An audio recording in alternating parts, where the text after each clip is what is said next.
If you need a fresh refresh without resetting everything, you need to log out the right way. And here's how.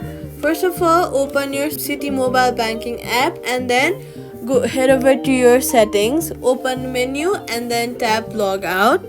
Then swipe up from the bottom of your screen, look for Citi app and then swipe it away. This will force close your app and then reopen it.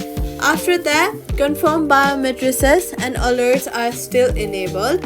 Also, while doing all of these, if your login does not work, try switching between Wi-Fi and mobile data to rule out network issues. If you cannot do that, make sure you are connected to a stable Wi-Fi.